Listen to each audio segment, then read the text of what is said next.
আসসালামু আলাইকুম রহমতুল্লাহি বাবরকাতুহু। সম্মানিত দর্শক, দেশ চালানো কোনো সহজ বিষয় নয়। পৃথিবীর সবচেয়ে কঠিনতম একটা বিষয়। যুদ্ধের ময়দানে তলোয়ার নিয়ে যখন আপনি যুদ্ধ করেন, প্রতিপক্ষের সঙ্গে আপনার যখন এরকম একটা পরিস্থিতি হয় যে প্রতিপক্ষ তার তলোয়ার উঁচিয়ে এক মুহূর্তে আপনার শরীর থেকে সেই ঘাড় আলাদা করে শিরশ্ছেদ করে দিতে পারে, ওটা যেভাবে আপনার পরিণতি ডেকে নিয়ে আসবে এবং ওই আপনার মস্তককে ঘাড় থেকে বিচ্ছিন্ন করে ফেলবে, শরীর থেকে বিচ্ছিন্ন করে ফেলবে, এই আতঙ্ক আপনাকে যতটা না তাড়া করে, বা যুদ্ধের ময়দানে এরকম একটা 1-to-1 আপনি যুদ্ধ করছেন, আপনার পিঠে মানে তীর আছে, তারপরে এক হাতে আপনার বড় যেটিকে বলা হয় সরকি, আমরা ঢাল, এক হাতে ঢাল আর এক হাতে সরকি, অথবা এক হাতে ঢাল আর এক হাতে তলোয়ার নিয়ে আপনি ঘোড়ায় চড়ে যুদ্ধ করছেন। 1 মিনিটের মধ্যে জয় পরাজয় নির্ধারিত হয়ে যাবে, আপনি মরবেন, প্রতিপক্ষ মরবে। এইরকম যে একটা ডেঞ্জারাস অবস্থা, তার চাইতেও ক্ষমতার সিংহাসনে বসে রাষ্ট্র পরিচালনা, সেটা মধ্যযুগে বা বর্তমান যুগে একই ভয়াবহ বা তার চেয়ে বেশি ভয়াবহ।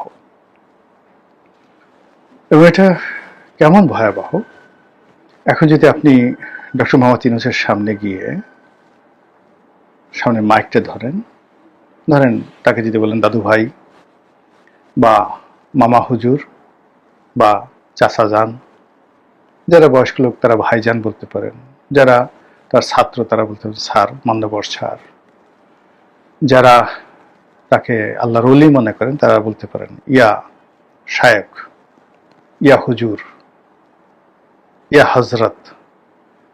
আপনার অনুভূতি বলুন, রাষ্ট্র পরিচালনা করতে কেমন লাগে, এখন আপনার কাছে কেমন লাগছে। আবার কি আপনি দ্রুত এখন আপনাকে তারেক রহমান সাহেব যদি ক্ষমতা হস্তান্তর করতেছে, আপনাকে একটা অন্তর্বর্তীকালীন সরকারের প্রধান হিসেবে 2 বছর দেশ চালাতে চায়, আপনি কি করবেন? একটু কল্পনা করেন তার উত্তর কি হতে পারে। নর্মালি তো যে কোনো একটা প্রশ্ন করলে সে হাত ঝুলায়, তারপরে হেসে দেয়, অনেক সময় খুব জোরে জোরে হেসে হেসে কথা বলে, ইংরেজিতে কথা বলে, বাংলাতেও সুন্দর করে কথা বলে। এখন এই ধরনের প্রশ্নগুলো যদি আপনি এখন যান, বিবিসি সাংবাদিক হুবহু এই প্রশ্নগুলো করে, আপনি দেখবেন যে তিনি আর হাসতে পারছেন না। তার ইংরেজি ভালো হচ্ছে না, বাংলাও ভালো হচ্ছে না। পো পো, কো কো, চো চো, এই যে কথার মধ্যে যে জড়তা আসে, ক্যা ক্যা, ঘ্যা ঘ্যা, এরকম দেখবেন যে তার গলা থেকে ঘর ঘর শব্দ বেরোচ্ছে। তিনি সাবলীলভাবে কথা বলতে পারছেন না। এই যে আমি সাবলীলভাবে কথা বলছি, কিন্তু আপনি যদি আমাকে ভয় দেখেন, আমার পিছনে যদি হঠাৎ একটা গোখরা সাপ আসে, ফোঁস শব্দ হয়, আপনি দেখবেন যে আমার মুখ ফ্যাকাশে হয়ে গেছে। আমি বারবার আপনাদের সামনে ক্যামেরায় ঢোক চিপছি, অথবা 1 মিনিটের মধ্যে ওরে বাবা গো, ওরে মা গো বলে আমি চিত হয়ে পড়ে যাব, অথবা ক্যামেরা ট্যামেরা রেখে আপনার হাসতে হাসতে মরে যাবেন আমার কাণ্ড দেখে। তো ওইরকম মানুষ ভয় পেলে তার আর স্বাভাবিক কণ্ঠস্বর থাকে না, সে হাসতে পারে না, বা হাসলে সে পাগলের মতো হাসে, মুখ হা হা হা করে, ওই যে যাত্রা মঞ্চে যে নাটক, ওইরকম ভাবে হাসে। একই প্রশ্ন যদি আপনি ওনার যে সকল উপদেষ্টা রয়েছেন তাদেরকে জিজ্ঞাসা করেন, দেখেন ওই যে সাদা চুলের একটা উপদেষ্টা ছিল না, আদিলুর রহমান, ওনার উপদেষ্টা মন্ডলীর মধ্যে সবচেয়ে পাওয়ারফুল ছিলেন, অ্যারোগ্যান্ট ছিলেন, রাগে ছিলেন। এই ভদ্রলোকের কোন খোঁজ খবর আছে দেখেন তো, তাকে একটু জিজ্ঞাসা করেন তো সে কি করতে চায়, সে রাজি কিনা। কিংবা আর একজন খুব সুন্দর করে কথা বলতেন, একজন সচিব ছিলেন, Faizul Karim Khan. As it is পৃথিবীর সবচেয়ে সেরা সুন্দর একজন শাসক। এখন তাকে একটু জিজ্ঞাসা করেন যে আবার একটু সুযোগটা নেবেন কিনা। তো এই মুহূর্তে তারা কি বলবে? সবাই বলবে যে দেশ চালানো এত সহজ বিষয় নয়। এই একটা সমস্যা। 2 নম্বর হলো যে এই যে দেশ চালানো সহজ বিষয় নয়, তারপরও সবাই দেশ পরিচালনা করতে চায়। আপনি যদি আমাদের গ্রামে যান বা মহল্লায় যান, পাড়াতে যান, গ্রামের যে চায়ের দোকানদার আছে, বিড়ির দোকানদার আছে, ফেরিওয়ালা আছে, রিক্সাওয়ালা আছে, আপনি তাকে যদি জিজ্ঞাসা করেন, আচ্ছা বলেন তো, আপনি যদি দেশের প্রধানমন্ত্রী হতেন কি করতেন, সে কোনো রকম চিন্তা ভাবনা না করে 1 মিনিটেই বলবে সে প্রধানমন্ত্রী হলে এটা করবে। তাহলে চিন্তা করুন যে সবাই মনে করে যে প্রধানমন্ত্রী হওয়া তার পক্ষে সম্ভব, রাষ্ট্র পরিচালনা করা সম্ভব, এবং যাকে বলা হয় তিনি যদি রাষ্ট্রপতি হন, প্রধানমন্ত্রী হন, তাহলে তারেক রহমান সাহেবের চাইতে, শেখ হাসিনার চাইতে, ইউনূস সাহেবের চাইতে তিনি ভালো করতে পারবেন। এটা গেল একটা সমীকরণ, অর্থাৎ আগের একটা সমীকরণ আর দ্বিতীয় সমীকরণ। তো ডক্টর মোহাম্মদ ইউনূসের মতো যারা লোকজন রয়েছেন, যারা নন পলিটিক্যাল, তারা মানে দ্বিতীয়বার এটা হবে না। প্রথমবার ধরুন আপনাদের যাদের মুসলমানি করা হয়েছে, ছেলেদের মধ্যে যাদের মুসলমানি করা হয়েছে, তো এখন মুসলমানের আগে তো আপনাদের অনেক ভয় ছিল, এখন হয়তো অনেকে বুড়ো হয়েছেন, অনেকে যুবক আছেন, অনেকে বিয়ে করবেন। এখন সবারই বলা হলো যে ঠিক আছে, সবই ঠিক আছে, আপনাকে আর একটা বিয়ে করে দেওয়া হবে, অথবা আপনাকে অনেক পুরস্কার দেওয়া হবে, কিন্তু শর্ত হলো আপনাকে আর একবার একটু মুসলমানি করানো হবে, সামনের মাথা থেকে একটু কেটে দেওয়া হবে, এই মেডিসিন দিলে আধা ঘন্টার মধ্যে আপনি সুস্থ হয়ে যাবেন, তারপর আপনি যা চাইবেন তাই হবে। তো সমস্ত মানুষ কি করবে, দৌড়াদৌড়ি শুরু করবে, বাবা গো আমার কিচ্ছু লাগবে না, বিয়ে করতে চাই না, সিংহাসন চাই না, আমি আমার মুসলমানি আমি আবার দ্বিতীয়বার করতে পারবো না, মরে গেলে পারবো না। তো যারা নন পলিটিক্যাল যারা লোক আছে, তাদের কাছে রাজনীতিতে এই রাষ্ট্র ক্ষমতা একবার যদি তারা ছ্যাঁকা খায়, দ্বিতীয়বার তাদের কাছে এরকম দ্বিতীয় মুসলমানের মতো ভয়ঙ্কর হয়ে যায়। ফলে আপনি তাদেরকে আর দ্বিতীয়বার দেখতে পারবেন না, দে আর ফিনিশড। আপনি তাদেরকে আর আনতে পারবেন না যারা একবার এখানে ছ্যাঁকা খেয়ে যায়। কিন্তু যারা পলিটিক্যাল লোকজন, এই যে ধরুন বিএনপি আওয়ামী লীগের যে সমস্ত লোকজন, তারা বছরের পর বছর মার খাচ্ছে, তারপর বছর পর বছর জেল খাটছে, সবকিছু হারাচ্ছে, বাড়িঘর ভেঙে তছনছ হয়ে যাচ্ছে, কিন্তু তারপরেও আবার তারা রাজনীতি করতে চায়, আবার তারা মন্ত্রী হতে চায়, আবার তারা ক্ষমতায় ফিরতে চায়, আবার তারা পালাতে হবে, আবার তাদের ফাঁসির মঞ্চে ঝুলতে হবে, কিন্তু ডাজ নট ম্যাটার, তারা আবার হতে চায়। এটা জাস্ট লাইক সেক্স।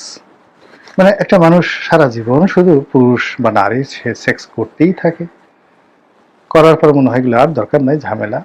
যদি স্ত্রীর সাথে হয় আর করবো না, এগুলো ভালো না, স্ত্রী ভাব দেখায়, বা কোন স্ত্রী যদি হয় স্বামী বলে দূর, এই স্বামী ঠিক মতো পরিষ্কার করে না, মুখে গন্ধ, বগলে গন্ধ, কুস্কিতে গন্ধ, ঠিক মতো সেইভও করে না, এই এই সমস্ত খবিসের সাথে আর জীবনে করবো না।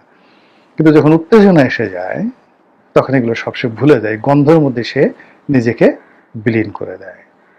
পুরুষের ক্ষেত্রে একই অবস্থা, বুড়ি বউ বা ধরেন যুবতী বউ, কিন্তু কোনো কারণে তার পছন্দ না, দাঁত বাঁকা, তারপর সে মুখ দিয়ে গন্ধ আসে, সারাদিন মানে যাকে বলা হয় হাড্ডি, মানে হাড্ডি সার, সেই দিন দিন কাজ করছে ঠিক মতো, মানে এটা দেখলেই স্বামী প্রত্যেকবার মনে হয়, সেক্স করার পরে মনে হয় যে এর সাথে আর দ্বিতীয়বার হবে না, কিন্তু যখনই কামনা জাগ্রত হয় তখন হি ফরগেট এভরিথিং। এটা হলো পজিটিভ। আর যারা ধরেন পারভার্সন রয়েছে, ধর্ষণ করে, খুন, মানে এই সমস্ত অপকর্ম করে, তাদের কথা আলাদা। অনেকে তো গরু ছাগলও বাদ দেয় না, অনেকে ধরেন যারা পায়ুষ্কাম করে, সমকামিতা। এখন পুরুষের ধরেন একজন পুরুষকে সে ধর্ষণ করলো, বা একটা ছেলেকে, সেই পুরুষের কোষ্ঠকাঠিন্য, তার মলদ্বারে হয়তো দেখা গেল 1 মাসের মল জমে আছে, ওর মধ্যে তার ঢুকতে হবে। তো আপনি বুঝেন ব্যাপারটা, লোভ মানুষকে কোথায় নিয়ে যায়, লালসা মানুষকে কোথায় নিয়ে যায়। তো এই যে লোভ এবং লালসা, সেই লালসা থেকে বের হওয়ার জন্য যে মানসিক প্রস্তুতি দরকার, যে মেডিটেশন দরকার, এটা 1984 যে গল্প, সেখানে জর্জ অরওয়েল অসাধারণভাবে বর্ণনা করেছেন। তো সেখানে নারী পুরুষ সেক্স করবে না, তাদেরকে বোঝানো হচ্ছে যে তুমি তোমার কাছে যে যন্ত্রটা আছে, পুরুষকে বলা হচ্ছে, এটা হলো ধরো একটা বেলুন যার মধ্যে শুধু প্রস্রাব মূত্র ভরা, আর অন্য একটা পাত্র রয়েছে, সেই পাত্রের মধ্যেও মূত্র ভরা। তুমি কি করছো? তোমার সেই মূত্রের থলিটি আর একটা মূত্রের ভাণ্ডের মধ্যে ঢুকিয়ে দিচ্ছ। এটা একটা কাজ হলো। এইভাবে বছর পর বছর করার ফলে দেখা গেল নারী পুরুষের মধ্যে এই যৌনকর্ম এরকম একটা ঘৃণার বিষয় হয় যে তারা আর বিয়ে করতে চায় না কেউ। ওই বইতে এইভাবে লেখা আছে।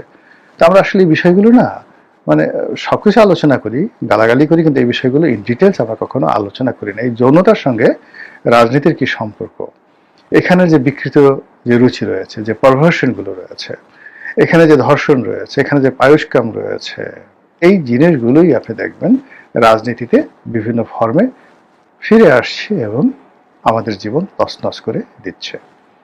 মূল প্রসঙ্গে আসি। আপনার রাজনীতি করার ইচ্ছা হোক, আবার ক্ষমতা পাওয়ার ইচ্ছা হোক, দেশ চালানোর ইচ্ছা হোক, আবার আপনি জেলে যান বা আপনি ফেল করেন বা আপনি কখনো না আসেন, এটা হলো যাই হোক না কেন, কিন্তু সত্যিকার অর্থে যদি আপনি রাষ্ট্র পরিচালনা করতে চান, অমরত্ব লাভ করতে চান, এটা একজন শাসক যিনি তার সুশাসনের জন্য, ন্যায় বিচারের জন্য কিয়ামতের ময়দানে আল্লাহর কাছে সবচেয়ে সম্মানিত ব্যক্তি হিসাবে গৃহীত হবেন এবং তার অবস্থান হবে কিয়ামতের ময়দানে মহান আল্লাহ রাব্বুল আলামিনের আরশে আজিমের নিচে, তার ছায়াতে তিনি থাকবেন এবং জান্নাতের সর্বোচ্চ মাকামে।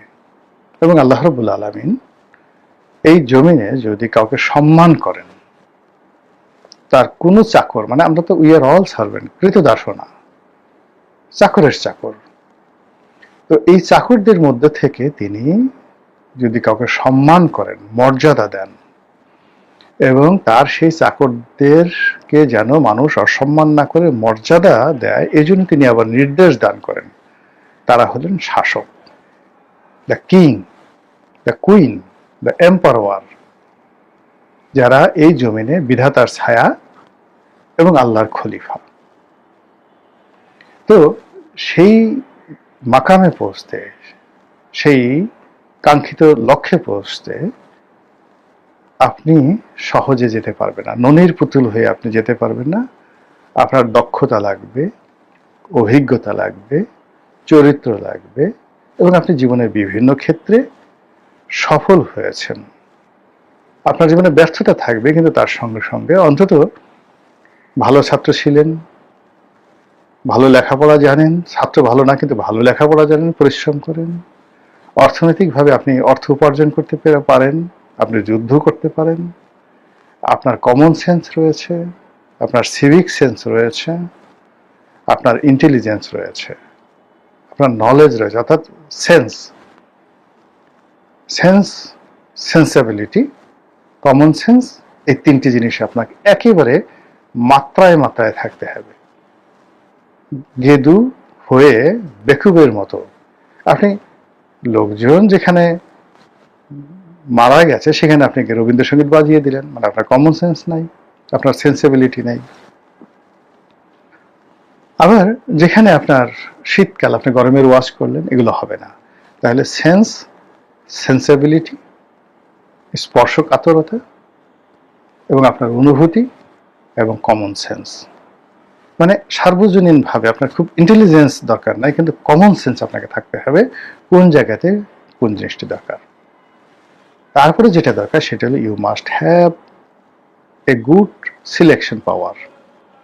আপনি যদি একজন মুশিকে ধরে এনে বিমান মন্ত্রণালয়ে বসান, এই জুতা সেলাই করতে পারে, এই বিমানও চালাতে পারবে।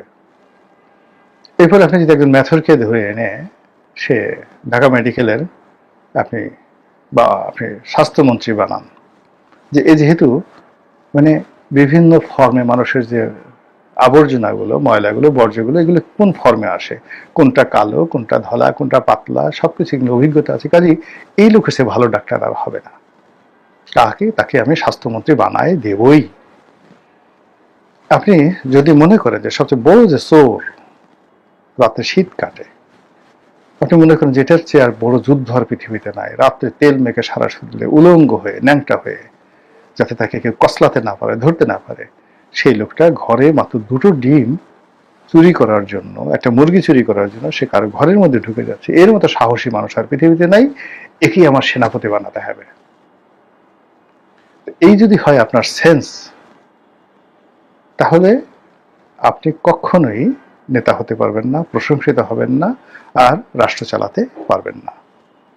যারাই অতীতে অমরত্ব লাভ করেছেন তাদের সবার মধ্যেই এই গুণগুলো ছিল। Sense, sensibility, common sense, number 1।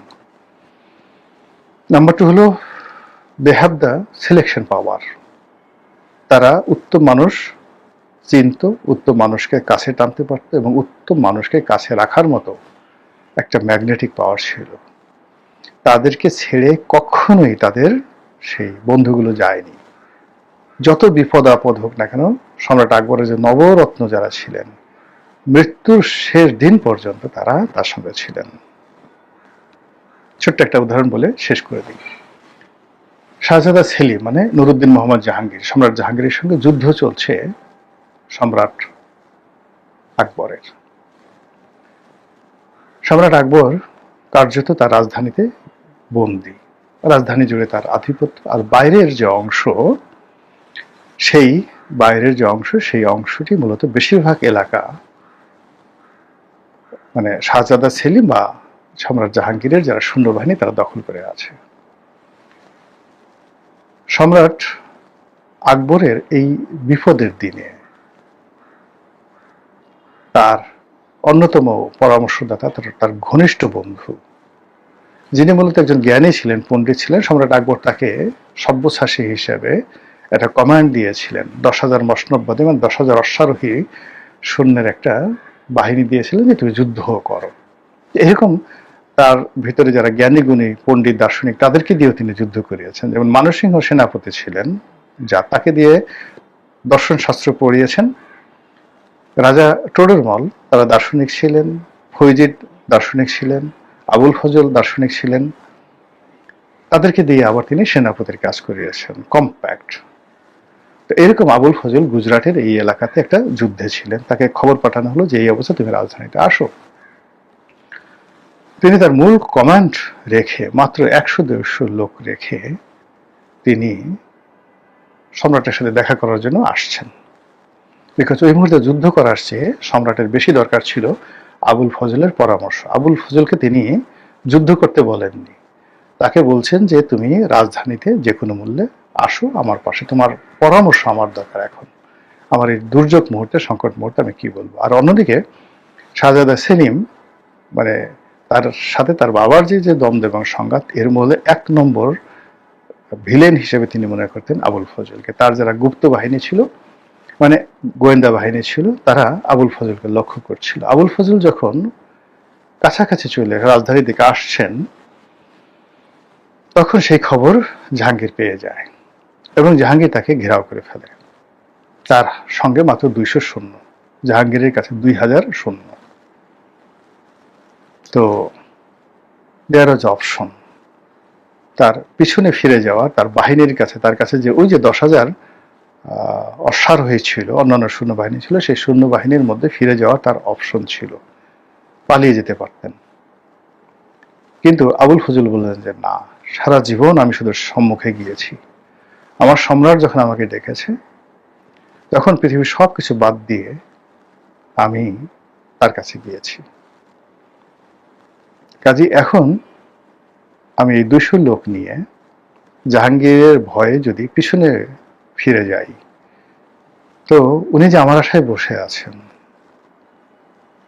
সেটা মানে ওনার এই বিশ্বাসের জায়গাটা নষ্ট হয়ে যাবে।